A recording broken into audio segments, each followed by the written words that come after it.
Coming up on today's edition of the Locked On Eagles podcast, the Eagles bounce back in a big way in day 2 of joint practices with the Cleveland Browns. Final takeaways from the preseason opener against Baltimore, all that and more on this Tuesday edition of Locked On Eagles. You are Locked On Eagles, your daily Philadelphia Eagles podcast. Part of the Locked On Podcast Network, your team every day.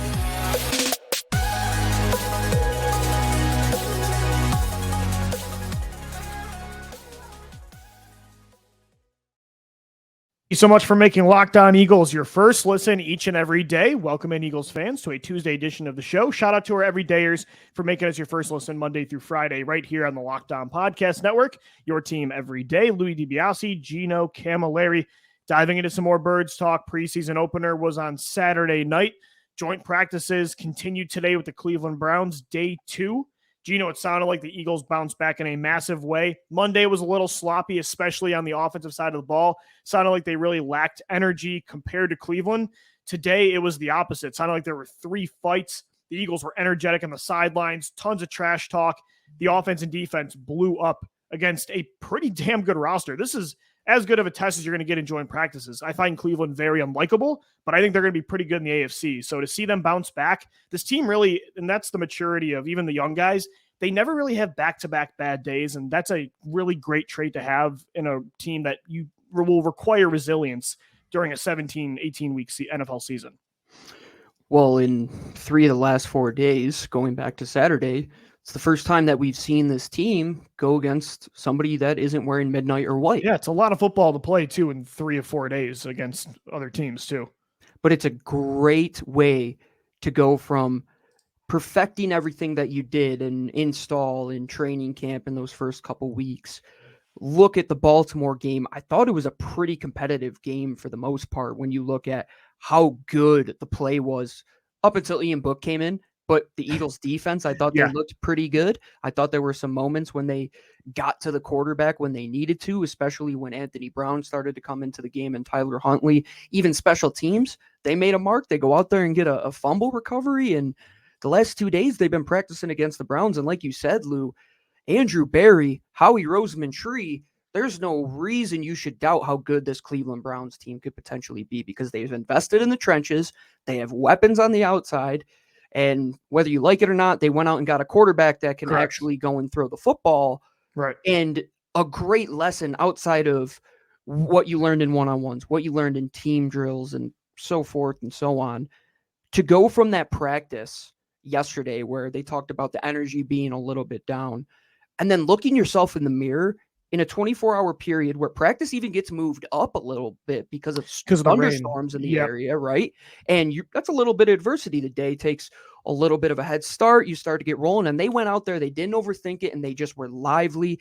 Defense was flying around. There was a fight today. Sidney Brown, the Canadian, of course, going out there. Of course, Derek Barnett's getting involved after that. Shocker. But that's the energy you want, Lou, and that's a great teaching point from Nick Sirianni and everybody in that leadership role. Like, hey, guys, we know these are the days that you start to win to get towards your goal. And Jason Kelce said in his press conference, nobody's good enough to win the Super Bowl today, but you're not going to be good enough to win the Super Bowl if you have an off day where you kind of take a step back. You have to take steps forward and many steps forward, like it seemed that the Eagles did today in team drills. And man, I loved following along on Twitter with all the beat writers. I know, man. I was jealous. It's great. I was getting jealous hearing about even like when Reed Blankenship, who by the way had 2 more interceptions on Deshaun Watson today, had one yesterday as well, had one of the final picks in red zone drills. All the players from the sidelines start running on the field, telling all the Browns players to get their ass off the sidelines and off the field. So I love that trash talk and bringing that energy. And you mentioned Sidney Brown starting one of the fights. I'm starting to learn Sidney Brown after watching that preseason game and hearing today him talking about how he wants to be an intimidating player. It sounded like he crushed somebody on a block off of the Blankenship first pick, which started one of the fights. Sounds like he's a psycho, man, which I love. I'm feeling very confident, and I wasn't for a while about that safety tandem. I think between Blankenship and Brown, they're going to probably be just fine in this position. They're having really strong summers, and now you're seeing Brown get a lot of first-team reps this week. And it makes sense after seeing that 9-tackle performance against Baltimore. And we're going to talk about some final takeaways from that Baltimore Yes, we game. will. And I think one of the things that we can talk about today is that safety position and them being physical and being a problem, to where at one point today, a personnel member of the Browns shouted across the field and said, somebody's got to get on 42, talking about Kevon Wallace because of how physical he was playing. Those three safeties, yeah, they're looking to hit. And Desai, man, Sean Desai said this when his first press conference. They want to be an intimidating defense. Mm-hmm. And that's something the Eagles for some time really haven't been, and like a hard hitting football team. And not that, in a pass heavy league is super important, but it's nice to have, and to have intimidating forces in the defensive backfield is a huge positive. And how do you take away the threat of the middle of the field, where if you looked at those 2 years under Jonathan Gannon in some of these offenses that they played, which were very rhythm based, and they can get into a rhythm just hitting those open spots, how do you take that element away? You get guys that want to come downhill fast, deliver hits like Sidney Brown and Reed Blankenship and Kevon Wallace, and probably going to be your nickel safety Terrell Edmonds. All of those guys fit that identity. I think when Sean Desai came in and the discussions he probably had with Howie Roseman, how do we want to address this position? He said, I want guys that can go out there and hit first and foremost and are intelligent, Lou. I think why Reed Blankenship was where he was last year was because of his football IQ. I think Sidney Brown taking first team reps today makes all the sense because of his football IQ. And Kevon Wallace, maybe it's finally clicking for him and he's seeing the game. It sounds like it is, man. And I thought he was good on Saturday. He was second in tackles. Too. I thought last summer he took a step up when it comes to tackling in the open field. Kevon, is he ever going to be the player I thought he was going to be coming out of Clemson? I thought he might have been one of the steals of the draft. Yeah. Probably not, but he could end up turning into a pretty solid role player, and that's totally fine for a 4th round draft selection. If he's the guy behind Brown, Blankenship, and maybe he's your new Edmonds eventually after this 1-year contract is up, that's totally fine. I've been very, very pleased, and I think it's promising to see the play of these young safeties over the last few weeks. And the other thing on defense, man, I know the hype just continues to roll for this guy. And it's a big name, but to hear Jalen Carter, after that pass rush rep on Saturday, and now to hear he's putting an all-pro and Joel Bitonio on his back multiple times in 11 on 11, that's great. And I think it's motivating guys. Like Fletcher Cox had a big day today, so did Josh Sweat. Cox is seeing all these young defensive linemen really pick it up, and I think he's like, I got to pick it up too. So to hear Carter continues to dominate, really exciting. The fact that we're going to say it all year, how did this guy fall to 9? He's first team, first ballot, number 1 nominee of how the heck did this guy fall to the Philadelphia Eagles? Yeah. In any draft, Lou, in any draft. There's no reason this kid should be an Eagle, but I am happy as could be that he is, because you saw a flash of it in 2 snaps against Baltimore. You're hearing it in the last 2 days out of training camp going against Joel Bitonio, a top-level talent. Sounds like Fletch got him today too, man. It was a good day for the line. Josh Sweat had multiple strip sacks on Watson. Josh Sweat is going to be a problem, Lou. Like a legitimate problem. The fact that he's going to keep getting better, it's probably, that trajectory has continued since 2019. I don't know. I think he could have an even better year. And right now, Hassan Reddick's dealing with a thumb injury. Sounds like he'll miss some time. So it's even more reps for these guys. And with Hassan, I think it's more like we know what this guy can do. Well, and he's not going to, so the update was he has a thumb injury that'll keep him out for a few weeks, but he's not expected to miss any regular season time. Right. You're going to get him into the field and just let him be him. And Josh Sweat is going to probably make the most of Hassan's time being away, getting more reps, and it's good for Nolan too. Player that he is, man. For Nolan Smith, Lou, I think Josh Sweat is a great player to kind of be like, okay, let me follow your trajectory. How do I put on weight? How do I get better defending the run? How do I use my athleticism? Because, man, if Nolan can become, like, let's say 70% of the player Josh Sweat could be, I think he has a higher ceiling, of course, with where you drafted him. Man, this defense is going to be unbelievable. And that's not to talk about how good your cornerbacks have been, even the cornerbacks that are down the depth chart. And then it looks like you might have just walked into one of your starting linebackers in Zach Cunningham, who is all over the field. 2 big tips. His hands all over the football. Yeah, so a pass breakup back-to-back days that helped Blankenship get one of those interceptions. Zach Cunningham had the highest grade coverage-wise of all these veteran linebackers per PFF. So it's a good sign to see, and you can see the length. You can see why he's making plays on the ball for sure. So big day, energetic for the defense, turnover-filled, sack-filled. And on offense, they got back to it. The offense, it sounded like, was the unit that struggled more yesterday. But today, Jalen Hurts was on one, and so was DeVonta Smith and A.J. Brown. Gino, we talked about it before the show. It's like getting hard to – I'm like, how can I say DeVonta Smith and A.J. Brown are elite in different ways? It's getting hard to talk differently about them. It's like how they're just incredible. And the fact that they could get even better this year is nuts. But it's true. Darius Slavin said after practice today, DeVonta could end up being the best receiver in football. He's got that kind of potential. Last year, he was a star. I wouldn't be surprised this year if he propels himself into superstar status. I mean, seeing some of those routes against a top 10 corner in Denzel Ward is ridiculous. I think this would go viral, that if you went back to the first episode where you said that DeVonta Smith and A.J. Brown were the best duo in football going back to last year, people probably thought you were crazy then. I think right now you are more right than anybody on planet Earth, Lou. These two guys are unbelievable. Well, I will accept these flowers. Thank you. A quote I've heard from a long-term scout that's been in the league and around all sorts of football for 30 years. He said, the good ones make it look easy. And that's what Jalen does. That's what AJ does.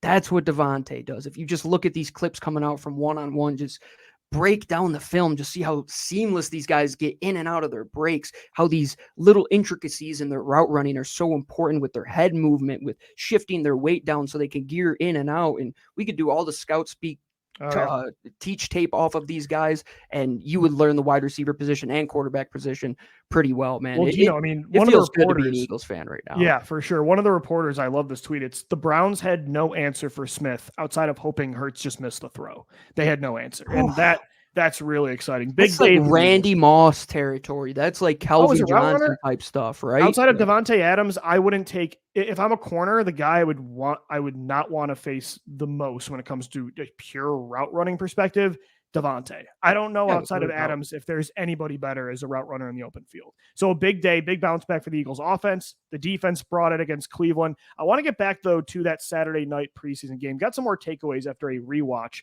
coming up next right here on the Locked On Eagles podcast. And guys, today's show is sponsored by our partners over at eBay Motors, who have teamed up with Locked On Fantasy Football host Vinny Lyer to bring you some of the best fantasy picks each week, all season long. Whether you're prepping for a draft or scouting the waiver wire, every week we're going to provide you players that are guaranteed to fit on your roster. So with draft prep underway for the upcoming season, let's see who Vinny has picked out for us on this week's eBay's Guaranteed Fit Fantasy Pick of the Week. And it's a quarterback, Seattle Seahawks quarterback Geno Smith. So if you're like me, and Geno, I'd imagine, I think most people at this point wait on quarterback.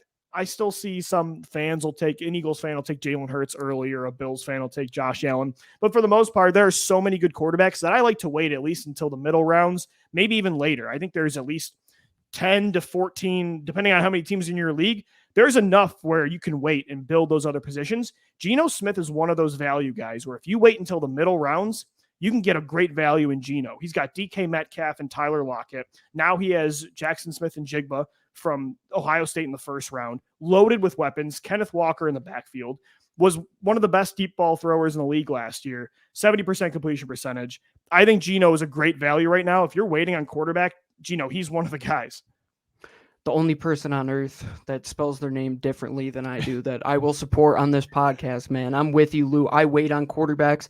And when I'm in that territory of quarterbacks that you can win with, I look at their core around them on offense. And, man, nobody has it better right now than Geno Smith. And you talk about who might be the biggest winner from Seattle having a great defense. Talk about how good a field position this offense is going to get time and time and time again, cashing on those touchdowns to those three big weapons. Geno Smith is that guy. Vinny Lyer from Locked On Fantasy Football is going to help you win your fantasy championship. And eBay Motors knows a championship team is about each player being a perfect fit. Same with your vehicle. With eBay Guaranteed Fit and over 122 million parts and accessories for your vehicle right at your fingertips, you can make sure your ride stays running smoothly. Air filters, brakes, batteries, taillights, alternators, shocks, struts, you name it, eBay Motors has it. And they'll make sure it's the right fit for your car because eBay Guaranteed Fit helps you understand exactly what parts you need for your vehicle the first time. So go forth, switch gears, crank the AC, and say goodbye to sweating if your ride needs a little fixing up, because now you know you've got everything set up for success from the get-go with eBay Guaranteed Fit. Everything your vehicle is calling for is just a click away. For the parts and accessories that fit your vehicle, just look for the green check. Get the right parts, the right fit, and the right prices at ebaymotors.com. eBay Motors, let's ride. eBay Guaranteed Fit, only available to U.S. customers. Eligible items only. Exclusions do apply. All right, Eagles fans, we're continuing on this Tuesday edition of the Locked On Eagles podcast. Gino, I want some final takeaways from this game against Baltimore, and there's something that you mentioned that kind of got me thinking again about this game. It was about Sean Desai and the aggression, the tone that was set today in these joint practices against Cleveland by the defense. Hard hitting from Sidney Brown and picks from Reed Blankenship in the backfield, the defensive line blowing up this offensive line. I think there's an aggressive style now to this defense that they haven't had in quite some time. And that doesn't mean they're not still going to run a modern day defense where it's mostly, two high safeties, stop the pass, especially the deep ball. That's going to be the focus for the most part. Things aren't going to be crazy different compared to what they had with Jonathan Gannon. But I think there's a mentality that you also saw on the field Saturday that lines up more with at least what I like on defense. There were even times on 3rd and long where you were seeing man coverage dialed up, some more aggressive looks, single high safeties in 3rd and 13 situations where Desai was still going for it. And I like that. Again, I'm not the blitz guy on every single play, but there is an aggressive style that I'm excited about right now with Desai. And a lot of the personnel they're getting match that. Like the corners right now that they have on this roster, it seems more like these are press man guys anyway. I mean, the length of Ringo and Gardner and Ricks. I don't know. I got pretty excited rewatching that game on Saturday. That defense was flying around. It seemed like what the Eagles were doing the last 2 years almost was like trench warfare. There wasn't much offensive, right? It was like, we're just going to hold our ground and hope that they don't get to the end zone. Well, we saw in the Super Bowl, that didn't really work. So how do you go on the offensive? Attack downhill, be physical, and get to the quarterback. Make your presence known in the middle of the field. You have to take away that part of the field and let them throw outside so your corners know that they can attack as well. Yeah. It's a synchronicity in this defense that I think you'll get out of Sean Desai, that the front has to do their job so the secondary can be very, very manipulative in their looks. I think that is one thing that you started to see as well, how many times they showed 2 high shells where they converted to a single high safety from those look. And you have 4 guys that I think all are chess pieces that might not do one thing elite by any stretch, but they all can do things well. And what Terrell Edmunds brings to this defense is different from what Sidney Brown brings to this defense, is different from what Reed Blankenship and Kevon Wallace bring to this defense. But what all 4 of those players do, and the linebackers they brought in, I thought, Lou, did the same thing the other night. You talk about, Morrow was getting around the field. He had a great night. Cunningham was getting around the field. It's see ball, get ball. And if our instincts are good enough, we're going to be ahead and we're going to be attacking. We're not just going to sit back in trench warfare. We're going to go on the offenses and we're going to storm the beaches. Like you have to as a defense. You can't just sit there and let the offense do whatever the heck they want to you and pick you apart and go death by 1,000 cuts. You have to be able to have a counterpunch. I agree. That's the thing is, again, you're not going to always just go balls to the wall, like foot to the gas pedal to the floor. But like you said, I that's a perfect way to describe it. A counterpunch. Jonathan Gannon, it felt like he had just a jab and that's it. There was no other moves. Like he had nothing else in the playbook. And that's what used to bother me the most. Yeah. You have to show that jab, but then you have to have something come off. You got to have a counter. Yeah, exactly. Look at the basic teaching of the pass rush position. It's learn your first move and then counter. If you don't have the counter, you are nothing. And if your first move doesn't work, well, heck, if you didn't plan for plan B, C, D, and E, well, you're screwed. And why Bill Belichick is so good defensively is because he does plan for that. And that's the art of those coaches. In world football, the Pep Guardiolas and the Greg Popoviches, these guys that plan for A through Z. That's what it felt like with Jonathan Gannon. Lou, I'm right there with you. Like you look at a MMA fight, and I was talking about, or I was actually doing this in my head, that yesterday's practice felt like round 1 of Diaz McGregor, where Connor just come out and beat the heck out of Nate Diaz. And Connor kind of let his hands down a little bit in the second round, and boom, Nate Diaz comes, shocks the world, chokes him out, fight's over. That's what the ideology you have to come in with, right? Like, maybe it doesn't work at first, but we're going to have all of these different things that we can come in and do. And Sean Desai, he has to be a chess master this year. And his ideology with the personnel that he has is going to allow him to do that, Lou. And there's times that things don't work, but then he comes back with that same look and it does work. You're going to say, wow, yeah, that's what we were waiting for. Yeah, I agree. That was the exciting part of Saturday night too. And Gino, we've talked, me and you Saturday night, and then on the show yesterday. There's some main standouts, obviously, on both sides of the ball from Saturday. Tanner McKee, the one play DeAndre Swift made was enough for us. Jalen Carter and Nolan Smith had some big wins in the pass rush game. Is there anybody else that maybe stood out that's right now battling for one of those depth spots? I thought, like, you look at Moro Ajomo was unbelievable Saturday night against double teams, getting to the quarterback, run stopping. Is there anybody else that really stood out to you? Mario Goodrich sneakily had like a pretty impressive game. I kind of getting lost in the shuffle too with all the DBs. Yeah, all of those younger defensive backs. I mean, the Eli Ricks. It was a great night for most of them. Yeah. It seems like the reason they're able to do that is because of what Sean Desai allows them to do. And whatever it is, man, he gets great play out of young players. I don't know. I would love to sit in a defensive meeting room. That's what it was in Seattle too. Yeah. I would love to sit in a defensive meeting room and hear how he approaches that as opposed to other defensive coordinators. And maybe that learning curve, it's a little bit smaller under Sean Desai. And maybe that's the reason some of these guys are having good seasons. Well, not good seasons, good preseasons rather. Maybe that's why the Eagles are comfortable building their defense younger from a depth perspective, and with a lot of these replacements too. Coaching is a lot in this league, man. There's a lot of guys that'll put on a zip-up golf polo and march out there with a Nike hat on to a press conference and utter the same garbage over and over again, and then just get a job and lose you a Super Bowl because his focus was elsewhere. And there's guys like Sean Desai who are probably meant to be head coaches in this National Football League, and I think he will be one day. All right, Gino, let's wrap up the podcast by, I want to kind of look into an update here when it comes to positional battles. From the game on Saturday against Baltimore, have an update. And now that we've seen one full game of tape, these joint practices against Cleveland, on offense, some of the main battles, one of them was at receiver, right? It's wide receiver 6, if they even end up keeping one. We've been talking a lot about Joseph Nada. I think, of course, Greg Ward sticking in it. He had another nice performance against Baltimore, 53 catches, or I should say 53 yards on 5 catches, was in the punt return game as well. But how about Tyree Cleveland leading the way in the box score receiving wise? Had a nice 30-yard play Monday against Cleveland. I don't know if any of these guys are going to be kept if they're worth a roster spot, but Cleveland kind of came out of nowhere, at least for me. Like, he wasn't somebody that I thought could end up grabbing a spot, but suddenly his hat's in the ring for sure.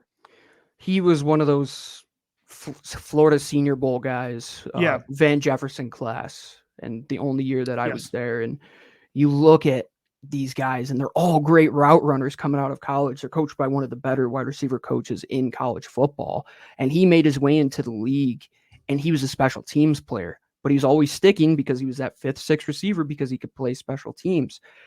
And I think the other night separated him from the Joseph Nada type of category, where Nada seemed like he couldn't really separate. He seemed a little slow getting in and out of his breaks. Cleveland, man, he was a problem with his route running. He got open time and time and time again. And that's the type of competition that we wanted to see one guy kind of rise above. And it seemed like Greg Ward was shooting that way for a little bit, but I'm taking Tyree Cleveland. It's impressive.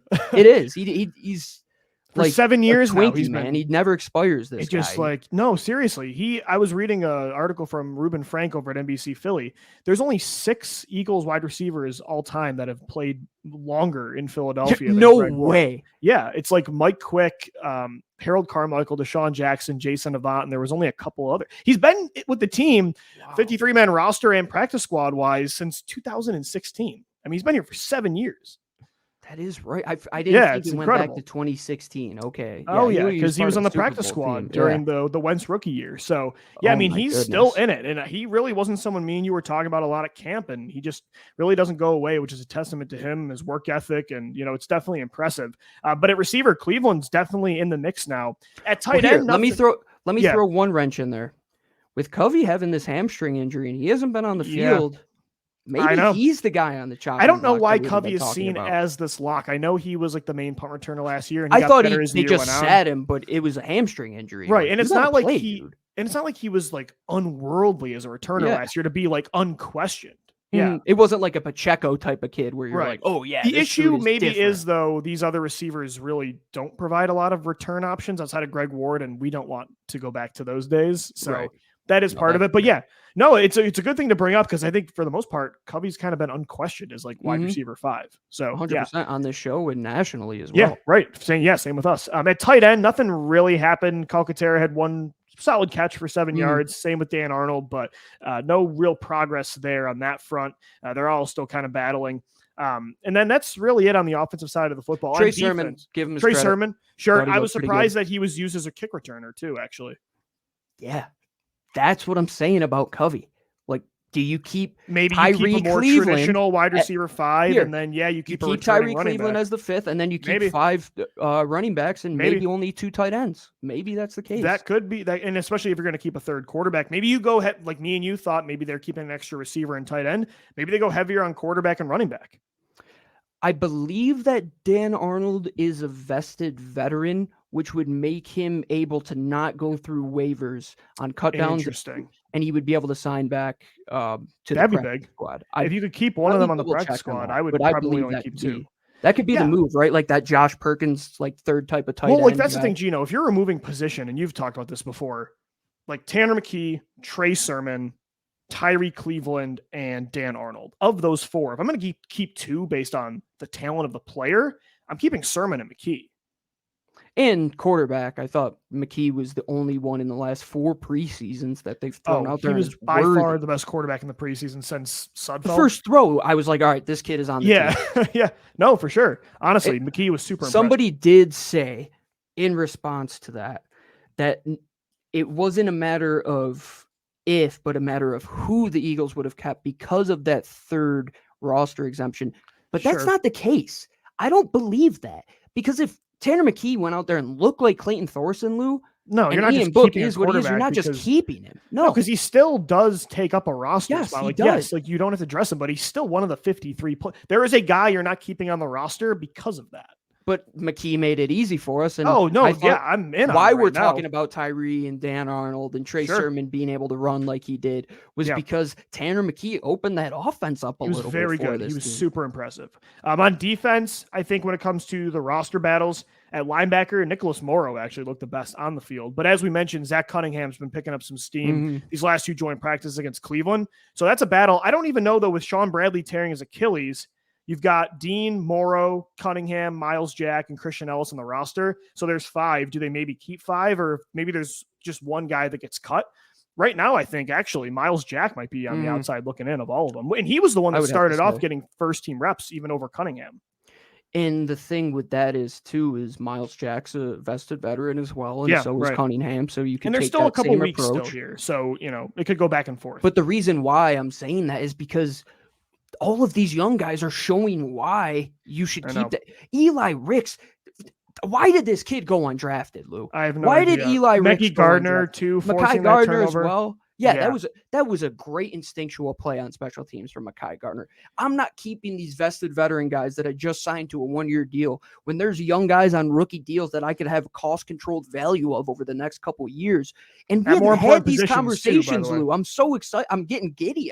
I get goosebumps talking about Eli Ricks making that pick 6. We just started doing our – I am a nerd. We just started doing our Bleacher Report stream as that happened. Yeah, and I come outside the room, and my fiance Jen goes, I was trying so hard not to scream because I was getting a little disappointed too, Gino, because I felt like I was hearing a lot about Gardner in camp, but nothing about Ricks. And I was super excited when they signed Ricks undrafted out of Alabama. Hey, give me my flowers on Josh Jobe, though. That kid can play. Jobe had a big interception to seal practice today against Cleveland. this cornerback battle is really tough. Greedy Williams, I don't know if he has any chance No, he's to gone. make the roster. Keeley better learn how I to haven't heard his tackle. name at all. I mean, even you mentioned Mario Goodrich has been standing out more. Mhm. Zach McPherson looks solid in the slot.